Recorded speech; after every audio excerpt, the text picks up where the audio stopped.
موسیٰ علیہ الصلوۃ والسلام نے کہا کہ ٹھیک ہے۔ جب اللہ سے بات ہوئی، ساری ملاقات ہوئی، اس کے بعد پھر اللہ سے موسیٰ علیہ الصلوۃ والسلام نے کہا یا اللہ آپ کو تو سب کچھ معلوم ہے، کیا آپ سے چھپانا ہے؟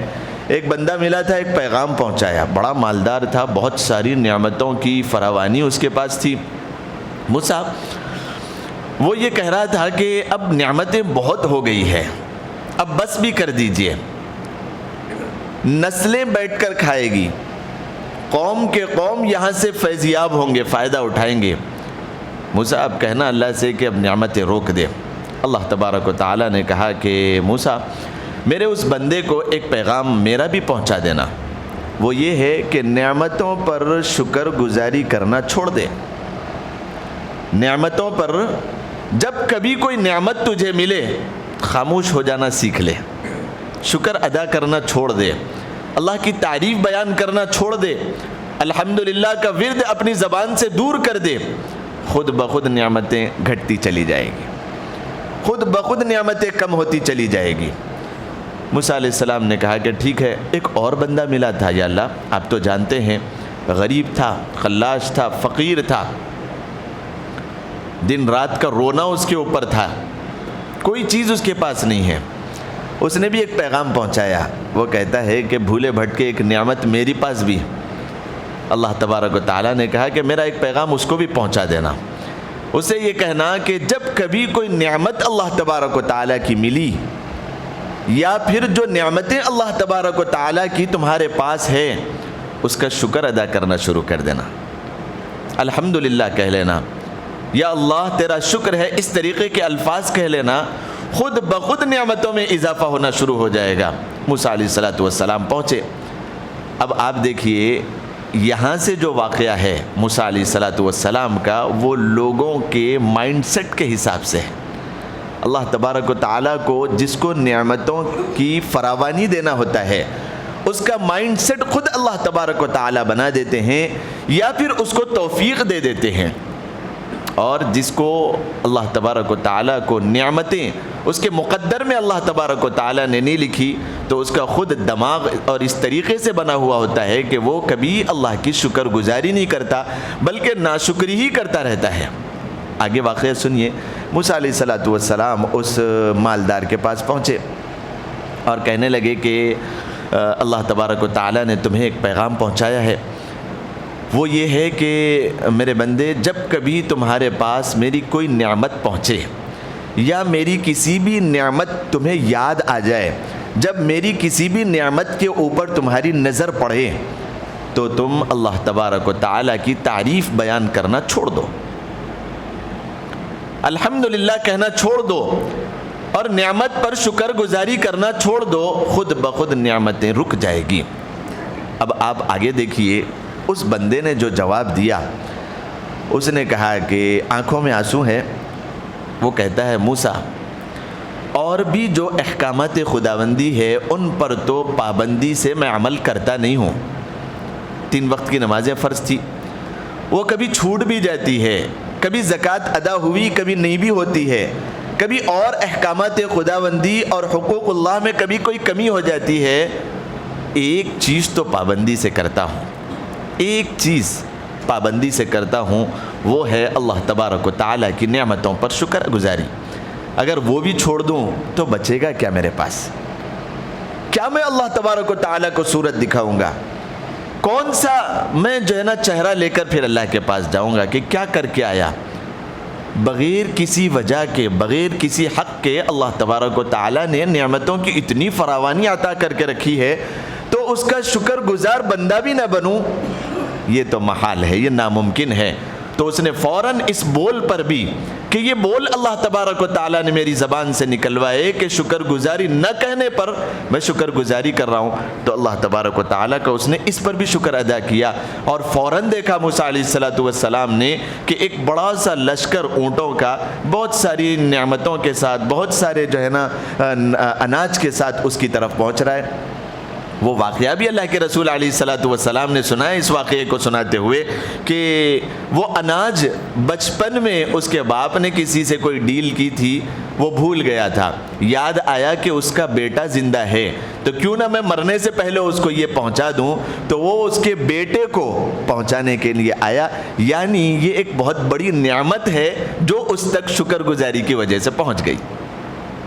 غور کریں آپ واقعے کے اوپر، اللہ تبارک و تعالیٰ کی نعمتیں شکر گزاری سے بڑھتی ہے۔ وَإِذْ تَأَذَّنَ رَبُّكُمْ لَئِن شَكَرْتُمْ لَأَزِيدَنَّكُمْ، آگے واقعہ ہوا لَئِن كَفَرْتُمْ إِنَّ عَذَابِي لَشَدِيدٌ، اور اگر ناشکری کرو گے، اللہ تبارک و تعالیٰ نے یہ نہیں کہا کہ تمہاری نعمتیں ہم کم کر دیں گے، وہ تو ضرور ہوگی، بلکہ انسان کا ذہن بھی اللہ تبارک و تعالیٰ نے بنایا وَلَئِن كَفَرْتُمْ، اگر وہ ناشکری کرتا ہے تو دنیا میں اس کے ساتھ خسارے اور لوٹ کھسوٹ اور اس کے ساتھ فقر فاقہ اور یہ ساری چیزوں کے ساتھ جب وہ قیامت کے دن آئے گا ان عذابی لشدید، تو اللہ تبارک و تعالیٰ کی پکڑ کو اللہ نے بتایا کہ وہ بھی بڑی سخت ہے۔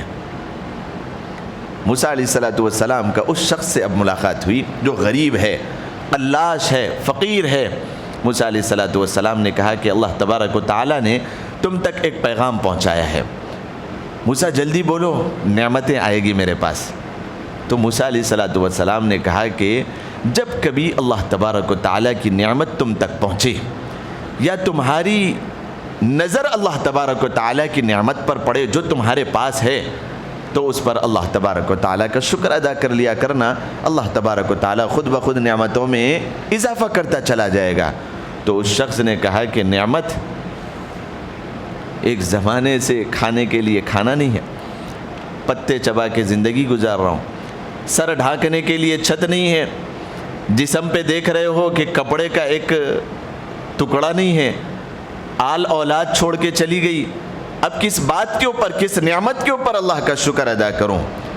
تو حدیث میں آگے واقعے کی تکمیل کے ساتھ یہ بھی لکھا ہوا ہے کہ وہ اپنے سطر کو مٹی کے ذریعے یا پتوں کے ذریعے، دونوں روایتیں ہیں، ڈھاکا ہوا تھا، مٹی کے ذریعے یا پتوں کے ذریعے اپنے سطر کو چھپایا ہوا تھا، اپنی شرمگاہ کو چھپایا ہوا تھا۔ جیسے ہی اس نے ناشکری کے یہ الفاظ کہے، وہ بھی ہوا ایسی تیز چلی کہ وہ بھی اڑ کے چلے گئے۔ موسیٰ علیہ السلام نے اپنی نظر کو پھیرا اور وہاں سے چلے گئے۔ تو آپ دیکھیں اس واقعے سے یہ سبق ہمیں ملتا ہے کہ اللہ تبارک و تعالیٰ کی نعمتوں کا ہم شکر ادا کریں تو ضرور بھی ضرور وہ اضافہ ہوگا۔ آپ دیکھیں انسان کے سر کے بال سے لے کر پیر کے ناخن تک وہ اللہ تبارک و تعالیٰ کی نعمتوں میں ڈوبا ہوا ہے۔ وَإِن تَعُدُّوا نِعْمَةَ اللَّهِ لَا تُحْصُوهَا، وہ اللہ تبارک و تعالیٰ کی نعمتوں کو شمار کرنا چاہے، گننا چاہے تو وہ گن نہیں سکتا، صبح اس کی ہو نہیں سکتی اللہ تبارک و تعالیٰ کی نعمت کے بغیر۔ بندہ رات میں جب سوتا ہے تو دعا سکھائی گئی، اللہم بسمک اموت و احیا، میرا جینا اور مرنا، میں جی رہا ہوں یا میں مر رہا ہوں، یہ نیند سے کیا تعلق ہے؟ اللہ کے رسول صلی اللہ علیہ وسلم نے فرمایا نیند یہ موت کی بہن ہے، چھوٹی بہن۔ جب سو گیا انسان اسے کسی چیز کی پرواہ نہیں، صبح وہ اٹھے گا بھی یا نہیں اٹھے گا، یا جو ہے نا قیامت کے دن ہی پھر اٹھے گا، پھر وہ صبح میں اس کے جو منشے تھے اور جو اس کی جو ہے نا تجویزیں تھی، جو اس کے پلاننگز تھے، وہ پورے ہو سکیں گے یا نہیں ہو سکیں گے، کچھ بھی اس کو پتہ نہیں۔ سو گیا، پھر اس کے بعد اللہ تبارک و تعالیٰ نے اسے اٹھایا۔ غافل کی نیند ایسی ہوتی ہے، فجر کی نماز بھی چلی جاتی ہے، تہجد تو دور کی بات، اور کئی ایسے حقوق ادا کرنے ہوتے ہیں، سب دور ہو جاتے ہیں، وہ 12 بجے 1 بجے 2 بجے وہ ایسے اٹھتے ہیں۔ لیکن جو شاکر ہوتے ہیں اللہ تبارک و تعالیٰ، جن کے نعمتوں میں دن بدن اضافہ کرنا ہوتا ہے، برکتیں عطا کرنی ہوتی ہے، تو پھر وہ فجر میں حشاش بشاش اٹھتے ہیں۔ اٹھنے کے بعد پھر کیا دعا پڑھتے ہیں؟ پھر آپ دیکھیں یہ کیا ہے، یہ الحمدللہ الذی احیانا بعدما اماتنا والیہ النشور، ہم مر گئے تھے، چھوٹی نیند، یہ نیند کی یہ موت کی بہن ہے۔ الحمدللہ الذی، تمام تعریفیں اس رب کے لیے ہے، احیانا، ہمیں زندہ کیا، بعد ما اماتنا، ہمارے مرنے کے بعد، والیہ النشور، پھر اللہ تبارک و تعالیٰ ایک سبق دے رہے ہیں، پھر میرے پاس زندہ لوٹ کر آنا ہے۔ پھر میرے پاس ہی آنا ہے، ہمارے پاس ہی جمع ہونے والے، کہیں اور جانے والے نہیں ہیں. یہ روزانہ سبق اللہ تبارک و تعالیٰ دے رہا ہے. لہذا ہمیں چاہیے کہ ہم اللہ تبارک و تعالیٰ کی نعمتوں کو تلاش کر کر کے ڈھونڈ ڈھونڈ کر اس کا شکر ادا کریں. یہ آنکھیں جس سے ہم دیکھ رہے ہیں، اس کی جو ہے نا اہمیت ایک نابینا سے پوچھیں. یہ زبان جس سے ہم مزے چکھ رہے ہیں، جس سے ہم بھوک لگنے کے وقت اپنی بھوک مٹا رہے ہیں، جس کو ہم پانی پلا رہے ہیں، جس کان کے ذریعے ہم سن رہے ہیں، جس دماغ کے ذریعے ہم کچھ سوچ رہے ہیں، پلاننگ کر رہے ہیں، جس دل کے ذریعے ہم کچھ فیصلے کر رہے ہیں، جو ہاتھ جس کے ذریعے ہم چھو رہے ہیں، ہاتھ لگا رہے ہیں، اٹھا رہے ہیں، محنت کر رہے ہیں، جس پیر کے ذریعے ہم چل کے جا رہے ہیں، یہ ساری کی ساری نعمتیں ہیں. پھر اپنی انسان اپنی کائنات سے ہٹ کے، یعنی جسمانی اعتبار سے ساری دنیا کو اللہ تبارک و تعالیٰ نے انسان کے صرف جسم میں پیوستہ کر دیا. ایک جسم کو انسان دیکھے تو اللہ تبارک و تعالیٰ کی معرفت کو حاصل کرنے کے لیے کوئی اور چیز رہ نہیں جاتی. جو چیزیں کائنات میں اللہ تبارک و تعالیٰ نے بنایا وہ ایک انسان کے پورے جسم میں بنا دیا. اللہ کی معرفت کو حاصل کرنے کے لیے اتنا ہی کافی تھا، اللہ کے شکر ادا کرنے کے لیے بس اتنا ہی کافی تھا. پھر بھی اللہ تبارک و تعالیٰ نے ماں باپ جیسی نعمت دی، اولاد جیسی نعمت دی، گھر جیسی نعمت دی. اس سے ہٹنے کے بعد پھر جاب جیسی نعمت دی، بزنس جیسی نعمت دی. پھر اس میں برکتیں دے رہا ہے، گراہک کو بھی بھیج رہا ہے، پھر کھلا رہا بھی، پلا رہا بھی ہے. نعمتیں ایک سے ایک انسان جو ہے نا کھا بھی رہا ہے، پھر دعوتیں بھی مل رہی ہے. پھر دیکھیں آپ آسمان جیسی نعمت، زمین جیسی نعمت، پھر دیکھیں آپ ہواؤں کا نظام، پھر دیکھیں آپ ستاروں کا نظام، چاند کا نظام، سورج کا نظام. یہ ساری کی ساری مخلوق اللہ تبارک و تعالیٰ کی. کسی بھی مخلوق کو اللہ نے بغیر انسان کے فائدے کے نہیں پیدا کیا. ساری کی ساری مخلوق انسان کی خدمت میں لگی ہوئی ہے. بہرحال اللہ تبارک و تعالیٰ کی نعمتوں کا شکر ادا کرتے رہنا چاہیے. اب یہ جو مہینہ چل رہا ہے شعبان کا مہینہ، شعبان المعظم، اگر ہم غور کریں تو یہ رمضان المبارک کی ایک تمہید ہے. یہ اب رمضان شروع ہونے والا ہے، اس کی ایک ابتدا ہے. آپ نے کسی کتاب کو دیکھا ہوگا، پڑھنے سے پہلے انڈیکس ہوتا ہے، فہرست ہوتی ہے. یہاں سے اب شروع ہو رہی ہے کتاب، ایک تمہید ہوتی ہے. کیا چاہ رہے ہیں کتاب والے، اس میں کیا لکھیں گے، اس کو خلاصتاً وہاں پر لکھ دیتے ہیں. یہ ہے شعبان. اللہ کے رسول صلی اللہ علیہ وسلم نے اس کی فضیلت میں جو ارشاد فرمایا وہ یہ ہے، الشعبان منی والرمضان من اللہ. شعبان کی نسبت اللہ کے رسول صلی اللہ علیہ وسلم نے اپنی طرف کر لی، اور رمضان کی نسبت اللہ تبارک و تعالیٰ کی طرف. کوئی ایک اینٹ مسجد کی دیوار سے لگ جاتی ہے تو اس کی اہمیت بڑھ جاتی ہے. کوئی ایک اینٹ واش روم کی دیوار سے لگ جاتی ہے، اس کی اہمیت خود بخود کم ہو جاتی ہے. سمجھ رہے ہیں آپ؟ نسبت سے بڑے واسطے ہوتے ہیں، بڑا تعلق ہوتا ہے، اہمیت ہوتی ہے، فضیلت اس سے سمجھ میں آتی ہے. نسبت سے کتنی عزت کرتے ہیں. وہی ایک کپڑا کوئی اور چیز بن جاتا تو پھر اس کی اتنی اہمیت نہیں ہوتی، لیکن قرآن کا جزدان اس کو بنا دیا جائے تو اس کو بھی چومتے ہیں لوگ، اس کو بھی سینے سے لگا رہے ہیں. وہی ایک پیپر تیلگو کا اخبار بن جائے تو پیروں تلے بھی آتا ہے، روندا بھی جاتا ہے، پکوڑے بھجیے بھی اس میں بیچے جاتے ہیں. لیکن اسی پیپر کے اوپر اگر قرآن کریم کی آیتیں لکھ دی جائے تو وہ بڑی اہمیت کی حامل ہو جاتی ہے. اسے لوگ آنکھوں پہ، پلکوں پہ اور سر پہ اور سینے سے لگا کر گھوم رہے ہوتے ہیں. یہ نسبت اللہ کے رسول صلی اللہ علیہ وسلم نے اس مہینے کی نسبت کو اپنی طرف پھیر لیا. اس سے بڑھ کے کوئی اور فضیلت نہیں، اپنی طرف پھیر لیا. الشعبان منی والرمضان من اللہ. شعبان یہ میرا مہینہ ہے، رمضان یہ اللہ کا مہینہ ہے. اللہ کے رسول صلی اللہ علیہ وسلم نے فرمایا کہ اس میں ایک رات ایسی آتی ہے، شب برات، جس کی تفصیل انشاءاللہ آپ کے سامنے بیان کی بھی گئی ہے. سبق یاد دلانے کے لیے آگے بیان کیا بھی جائے گا. 15 شعبان المعظم کی جو رات ہوتی ہے شب برات، جس کا قرآن کریم نے بھی تذکرہ کیا. حامیم والکتاب المبین انا انزلناہ فی لیلۃ مبارکۃ انا کنا منذرین فیہا یفرق کل امر حکیم. یہ جو قرآن کریم نے بیان کیا فیہا یفرق کل امر حکیم، اکثر مفسرین اکرام اس کو شب برات کی رات کہتے ہیں. بعض مفسرین اکرام اس سے شب قدر بھی لیتے ہیں. یہ رحمتوں والی رات شعبان المعظم کی رات ہے.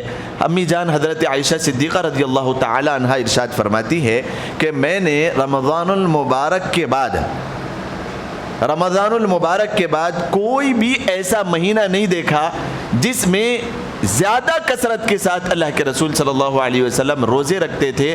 وہ شعبان المعظم کا مہینہ تھا. سمجھ رہے ہیں آپ؟ رمضان میں 30 دن کے مکمل طور پر روزے، اس کے علاوہ سب سے زیادہ روزے اللہ کے رسول صلی اللہ علیہ وسلم شعبان کے مہینے میں رکھتے تھے. رجب کا مہینہ آپ نے سنا، جس کی فضیلت قرآن کریم خود بیان کر رہا ہے. ان عدت الشہور عند اللہ 12 شہرا فی کتاب اللہ یوم خلق السماوات والارض منها 4 حرم. 4 حرم قرآن کریم بیان کر رہا ہے. 4 مہینے جو رجب ایک ہے، ذی الحجہ اور محرم ہے، لیکن یہ شعبان کا مہینہ اس سے کہیں زیادہ افضل. اس میں آپ نے اتنے روزے نہیں رکھے جتنے روزے شعبان کے مہینے میں. اللہ کے رسول صلی اللہ علیہ وسلم نے فرمایا شعبان کا مہینہ وہ مہینہ ہے جس میں انسان کے نام اعمال اللہ تبارک و تعالیٰ کے پاس پہنچتے ہیں. وہ کون سا دن کون سی رات ہوگی نہیں معلوم. اللہ کے رسول صلی اللہ علیہ وسلم نے آگے اپنی تمنا کا اظہار فرمایا. فرماتے ہیں کہ میری تمنا یہ ہے کہ میرا نام اعمال اللہ تبارک و تعالیٰ کے پاس پہنچے اور میں روزے کی حالت میں ہوں. شعبان کے مہینے کے متعلق فرمایا کہ شعبان کے مہینے کے کسی بھی دن کسی بھی رات اللہ تبارک و تعالیٰ کے پاس بندوں کے نام اعمال پہنچتے ہیں. اور میں یہ چاہتا ہوں، میری تمنا یہ ہے، اللہ کے رسول فرما رہے ہیں کہ میرا نام اعمال اللہ تبارک و تعالیٰ کے پاس پہنچے اور میں روزے کی حالت میں ہوں. کثرت کے ساتھ روزے رکھتے تھے اللہ کے رسول صلی اللہ علیہ وسلم شعبان کے مہینے میں. اس کی فضیلت آپ نے سماعت فرمائی کہ یہ میرا مہینہ اللہ کے رسول صلی اللہ علیہ وسلم کا، تو یہ مہینہ عام مہینوں کے برابر نہیں ہے. یہ مہینے کی الگ سے خصوصیت ہے، الگ سے فضیلت. جب اللہ کے رسول صلی اللہ علیہ وسلم نے بیان کی تو ہم بھی اپنے آپ کے اندر کچھ چینجز پیدا کریں. نارمل جس طریقے سے زندگی گزارتے ہیں ہم ویسا نہ گزاریں، بلکہ کچھ خصوصیات اپنے اندر پیدا کریں، کچھ اسپیشلٹیز اب اس مہینے کی خاطر اپنے اندر پیدا کریں. غفلت کے ساتھ نیند میں ہم سو جایا کرتے تھے رات میں روزانہ، اس کے بجائے کم از کم کچھ اعمال کچھ وظائف کر کے سوئیں. اللہ کے رسول صلی اللہ علیہ وسلم نے ایک مرتبہ ارشاد فرمایا کہ اے علی، روزانہ ایک کلام پاک رات میں پڑھ کے سویا کرو. اللہ کے رسول صلی اللہ علیہ وسلم کے سامنے حضرت علی فرماتے ہیں کہ اللہ کے رسول محال ہے روزانہ ایک کلام پاک اللہ کے سامنے روزانہ، لفظ آیا روزانہ پڑھ کے سوئیں. اللہ کے رسول محال ہے، روزانہ کیسے پڑھ کے سوئیں؟ حالانکہ خود اللہ کے رسول صلی اللہ علیہ وسلم رات کے 3 حصے کرتے تھے. ایک میں اللہ کے حقوق پورے کرتے، ایک میں اپنے اہل و عیال کے حقوق پورے کرتے، ایک میں اپنے جسم کے حقوق پورے کرتے. آپ نے اشارتاً سمجھ گیا کہ ایک حصہ آپ سوتے تھے، ایک حصہ اہل و عیال کے ساتھ رہتے تھے، ایک حصہ اللہ تبارک و تعالیٰ کی عبادت کرتے تھے. تو ایک کلام پاک کیسے فرما رہے ہیں کہ پڑھ کر سوئیں؟ اللہ کے رسول صلی اللہ علیہ وسلم نے فرمایا سورہ اخلاص کو 3 مرتبہ پڑھ لینا، یہ ایک قرآن پڑھنا ہے. اے علی، روزانہ رات میں سورہ اخلاص پڑھ کر سو جایا کرو. تو نارمل دنوں میں اور ہم عام دنوں میں جس طریقے سے غفلت کے ساتھ سو جاتے ہیں، اس کے بجائے 3 مرتبہ سورہ اخلاص پڑھ کے سوئیں. دعا کبھی یاد رہتی ہے کبھی نہیں یاد رہتی ہے، اس مہینے میں عادت ڈالیں کہ دعا پڑھ کے سوئیں. اللہ کے رسول صلی اللہ علیہ وسلم نے فرمایا کہ ایک حج کر کے سوئیں. اے علی، روزانہ رات میں ایک حج کر کے سوئیں. حضرت علی رضی اللہ تعالیٰ عنہ فرماتے ہیں کہ اللہ کے رسول صلی اللہ علیہ وسلم، ایک حج میں کیسے کر کے سوؤں گا؟ حج تو سال میں 1 مرتبہ آتا ہے، حج تو سال میں 1 مرتبہ آتا ہے، روزانہ رات میں ایک حج پڑھ کے سوئیں.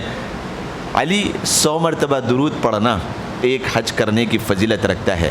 روزانہ رات میں 100 مرتبہ میرے اوپر درود پڑھ کے سو جایا کرنا.